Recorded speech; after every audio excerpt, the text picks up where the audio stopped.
Hello guys, welcome to Domain Expert channel. Today we're going to discuss about Amazon Web Services. Okay. The agenda for today is introduction to AWS. What is AWS? How does AWS make working so easy? And also we also discussing about AWS features, how to sign up to the AWS platform, and how to check AWS account ID. And also we're also discussing about the essential AWS services. And lastly, how will this technology help you in your career growth? And last one is conclusion. Okay, before we start the agenda, let us discuss about introduction to AWS. In 2006, Amazon launched its own IT infrastructure services called Amazon Web Services. Okay, AWS is a cloud platform where you can create, build, and deploy applications. Okay, so the different AWS services can be accessed over the internet. Okay, and it provides premium support plans to help companies run their business applications and workloads on the cloud. So AWS has the biggest market share in the cloud industry and has the most extensive global cloud infrastructure in the world. Okay, so the AWS cloud spans 84 available zones within 26 geographical regions around the globe. Okay, with announced plans for 24 more available zones and 8 more AWS regions in Australia, Canada, India, Israel, New Zealand, Spain, Switzerland, and UAE. Okay, so this is the global infrastructure map. Now let us discuss about what is AWS. AWS stands for Amazon Web Service. Okay, it is a platform where Amazon offers it cloud services like database, servers, computing machines, file storage, network, where you can rent them and pay for them according to your usage. Okay, according to various sources. Okay, Amazon is a secure cloud service platform offering computing, database storage, content delivery, and other functionalities to help business scale and grow. Okay, so now the second agenda is how does AWS make working so easy? In olden days, right? If you want to deploy an application, you have to buy a server, and the servers are not cheap. For that, you need to invest a lot of money in it and a lot of time to set up, right? So we also need to put up an infrastructure to maintain your servers.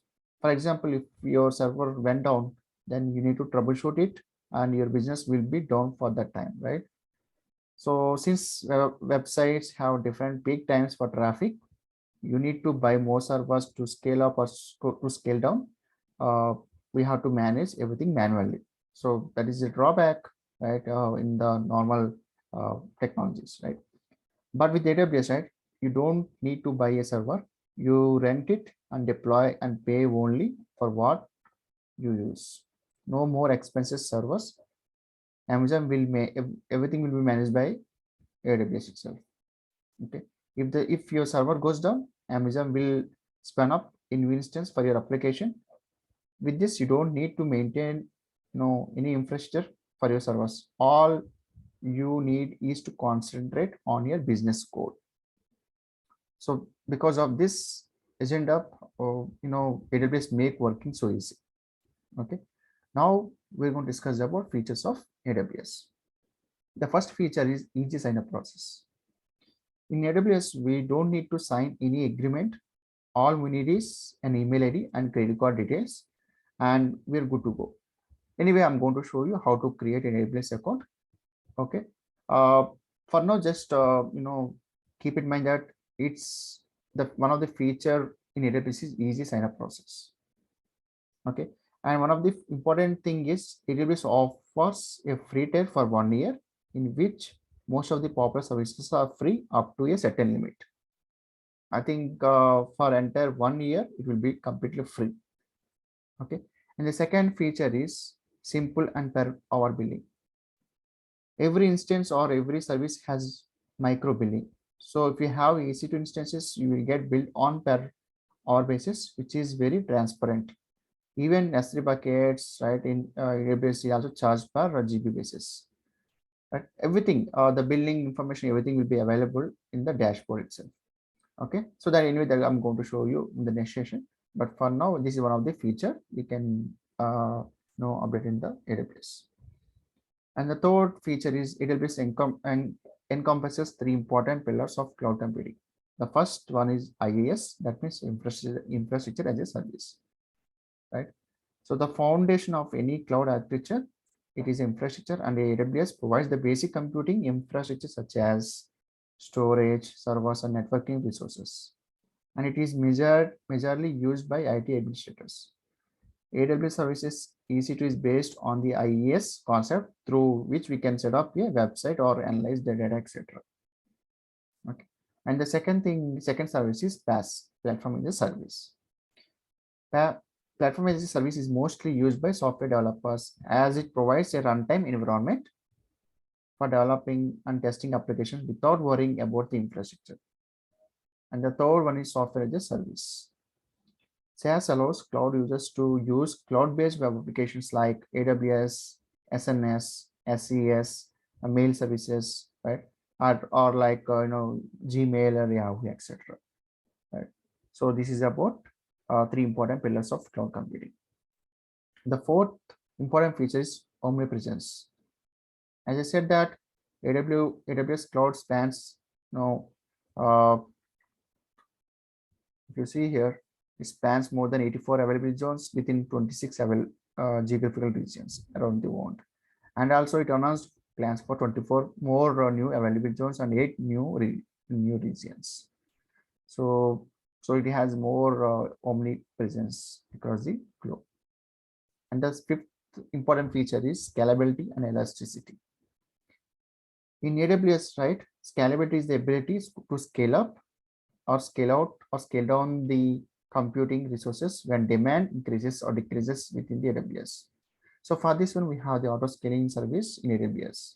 So whenever the demand is there, automatically this auto scaling service will create the instances or the services. Whenever there is no demand, automatically this auto scaling service will scale down the service. So this is the beauty of using scalability in AWS. Okay. And elasticity is nothing but this ability to distribute the incoming applications traffic across multiple targets such as IP address, instances, and containers, etc. We have elastic load balancers in AWS. So that we have also discussed. We're going to discuss in more in next section. Okay, we have we have the scalability and elasticity in AWS as well. Okay.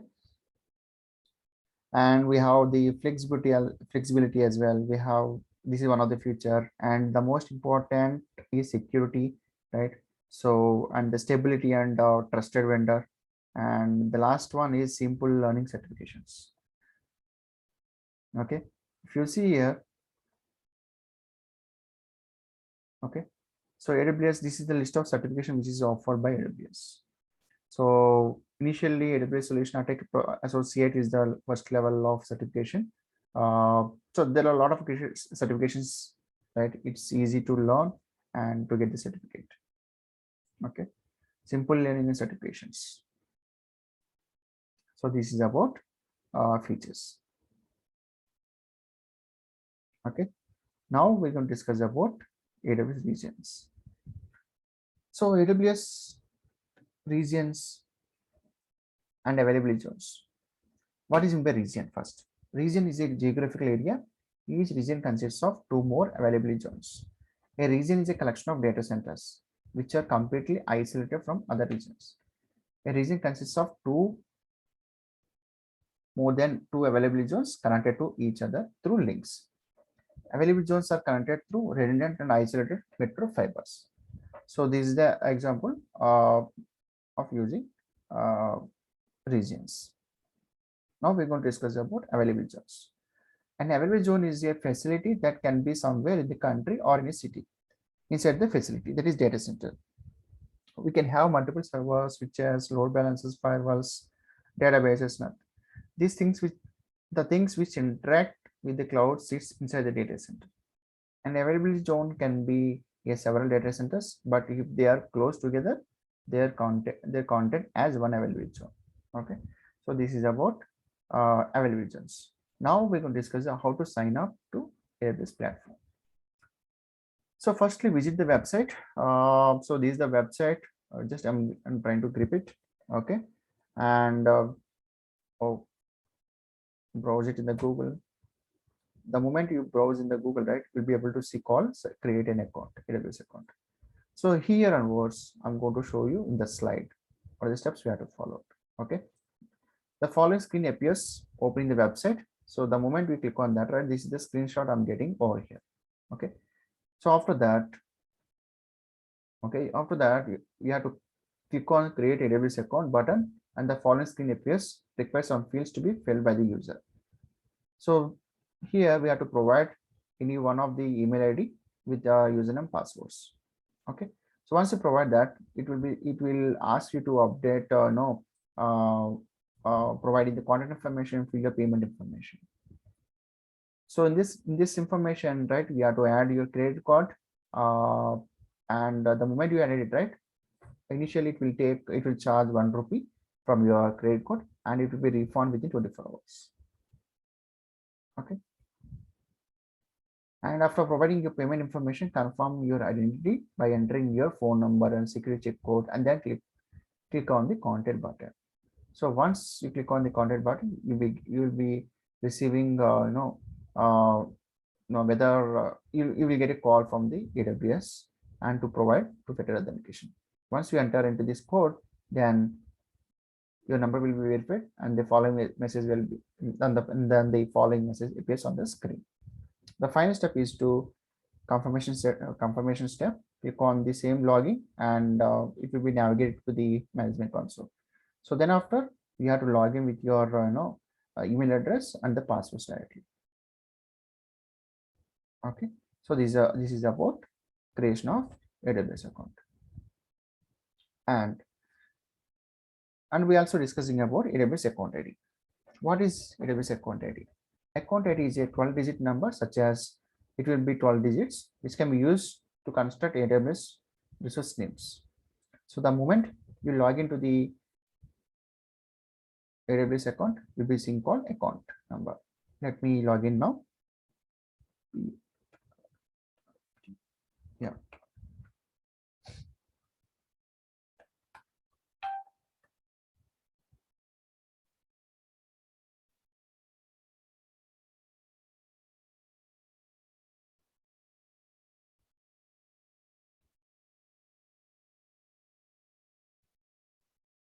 Right.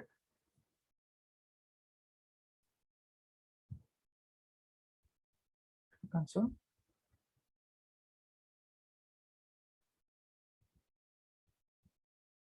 Right. The moment you log into the account, in the field itself, you can see regarding the account number. So this is my account number I'm mentioning about. Okay, as I said that here everything billing dashboard, everything can be visible over here, and we can check it. What are the bills or what are the services you're using? How much bill we got it from the AWS? Everything can be visible. Okay, so this is about account ID. And AWS also provide some essential services. The first important service is compute. Compute has EC2. It is a web service that you rent scalable and reusable virtual machines in the cloud. Okay, EKS is a fully managed Kubernetes service that let you orchestrate and manage containerization applications. Okay, and one more service, storage. For storage part, we're going to use the S3, EBS, and EFS. Okay, and the next service is database. For database, in database we're using relational database services or DynamoDB. Either we can use any service, any service for database services. And the last one is networking. For networking, we can use the VPCs and CloudFront. Okay, what is VPC? This is one of the important service, guys. Before you want to build any services, VPC is must and should. So VPC is a virtual network environment where you can run AWS resources. The minimum size of subnet can be created in VPCs IP version 4, that is /28 or 49 addresses. Okay, and the last one is security. For security, we're going to use Route 53, IAM, KMS, and WAF to control the traffic and to protect the applications from the attacks. Okay, this is about most common AWS essential services. One more thing is migration, right? Migration services are used to transfer data physically between your data centers to AWS. Okay, if you are migrating from your on-premises to or your data centers to AWS, then we have to use the service called SMS, Server Migration Service. Server Migration Service enables the users to migrate on-site servers to AWS quickly. Okay, if you're planning to migrate from databases from your on-premises to cloud, then we have to use DMS. Okay, so Snowball is a small application that allows you to transfer terabytes of data inside and outside the AWS environment. So this is about essential services. Now, how will this technology help you in career growth? So guys, this is very important. So why most of the organizations or most of the companies are looking for AWS? Okay, there is a reason behind that. Okay, the reason behind is there is in coming up years, most of the apps and the websites will be deployed on cloud-based services and will use cloud-based services for internal applications, right? If you start learning cloud technologies from now, it will help you to go up in your career. Now, why AWS? Although there is a war going on between different cloud providers like Amazon, right? Like Azure, all the technology, all the cloud services, right? But most of the technologies are choosing only AWS because AWS stays on the top by owning 47% of shares in the public cloud sector. On the other hand, Azure has dominance in the enterprise applications. Choose wisely according to your applications. Okay. The last thing is conclusion. Nowadays, everything is turned into cloud. We sync our contacts, photos, documents, etc. to a cloud, right? We're not storing our movies or videos on our local storage or personal computers. We are streaming them today on Amazon or YouTube. We already started using cloud products without realizing them. So cloud products are in our daily life. Okay. And AWS helps us to create, deploy, and manage our applications. Most of the companies are starting using cloud services nowadays. So to stay ahead on the road, we need to acquire those skills. So guys, this is about AWS introduction. Okay, please try to create a new AWS account and start using the AWS services. It is completely free for first 1 year. Thank you guys. This is about AWS service.